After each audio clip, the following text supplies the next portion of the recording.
Like putting money into a money account, except for it's way more stable. Pays more like that, but think about it like a stable coin or a stable account, or stable like I said, a stable coin. So we have money in the banks right now. The banks used to pay you interest. They don't pay you that much. They don't pay you that much, but it's about 18.3 trillion in banks right now. Expected yield of your bank is paying you like 0.1. Maybe there's some higher yield, going up 4%. But we have money and funds. If you have more money, hope you're utilizing it with your broker. But we're down like 7.4 trillion just in funds alone. That might pay little more over 4%. Then we have money in for short-term treasury bills. That is like 5.8 trillion. Almost $6 trillion in there, and that's paying like 5%. Have commercial papers, and that is like corporate bonds and stuff like that. About 1.4 trillion sitting in there. What we lost like 4.3% in there. Of course, we have stable coins. We just had Trump passed the Genius Act a couple weeks ago. Things like that. About 250 billion sitting right there, and those pay like 0% of anything. It doesn't pay anything. It's just sitting there. We have the stretch moment. We have SRTC, and now it's about 2.8 billion.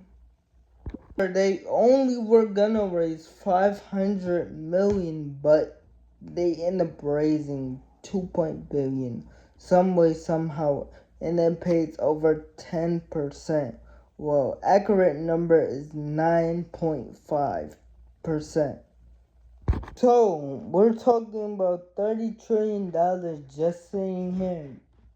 Like just what I went off, earning 1.1% yield, 4.3% yield. It's not just one product that's paying like that.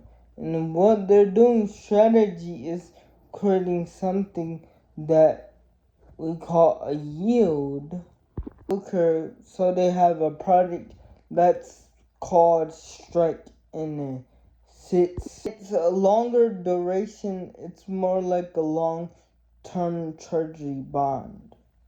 Have Strafe, and it's a little more risky. You don't get the curve like junk bonds. Get Stride that has a little bit more lower now. Yield has to do with yield, and it has a real risky chance of losing it.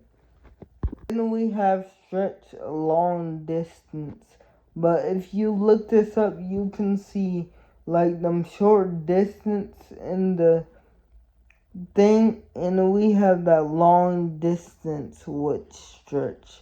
And the reason why we have that long distance with stretch, because stretch is like very successful. But what is the trigger that's making that happen? We know that stretch is at a currently $97. You can look it up. on Safari. But here's the key.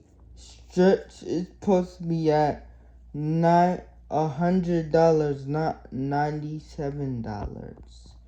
But if Stretch gets to or over $100, they can create more of it and sell it into the market. It's called ATM at market. If Stretch is under $100, then they have to close the market. We want a stable, so they basically want a stable place where they're putting their money. So where it's not going up or down, where it's staying, a stable chart.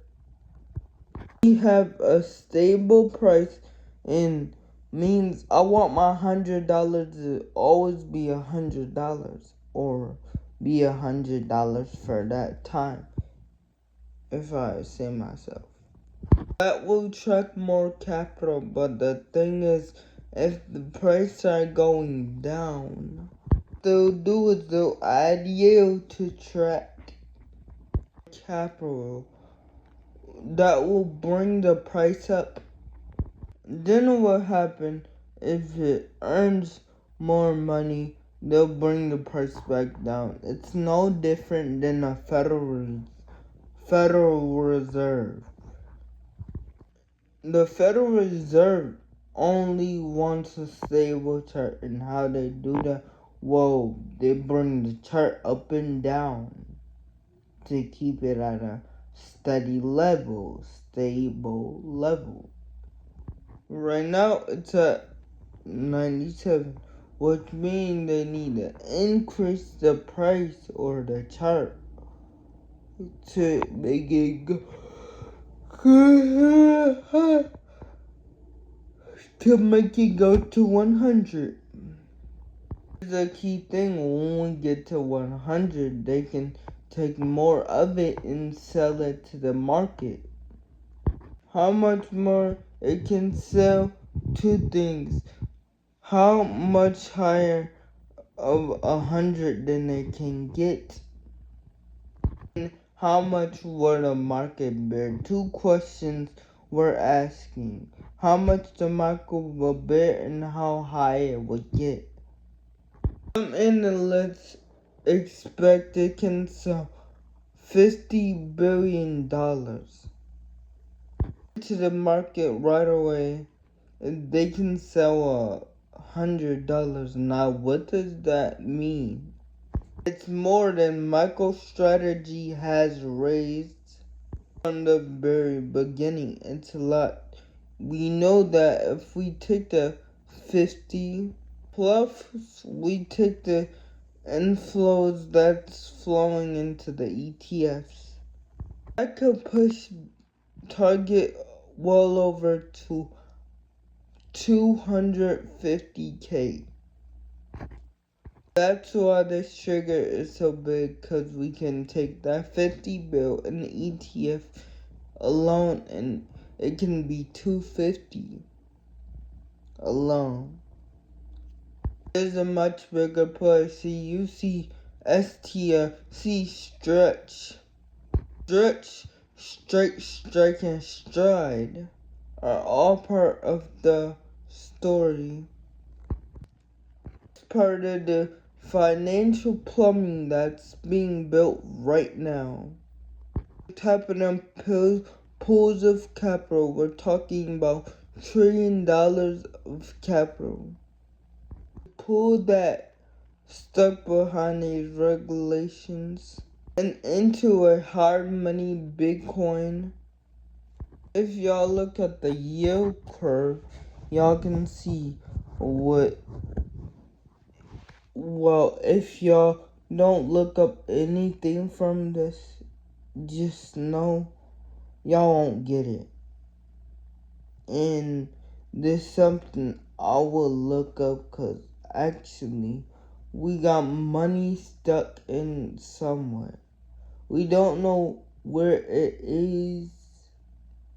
We don't know how long it could get stuck there. We don't know none of that. The key thing is this is not analytical. This is mechanical. We have a less volatile asset, let's say, that has more collateral and it pays better yield, more money will come to this. It's a product that can bring over $50 billion just by getting over the trigger, and soon as it does that, we're talking trillions. It has the potential to get under 100 billion in new demand. If we can get this over $100, it can create a spark like that, and it could be the next, who knows, big for crypto, big for these companies. That's how big these companies, that's happening for strategy and the overall Bitcoin treasury space.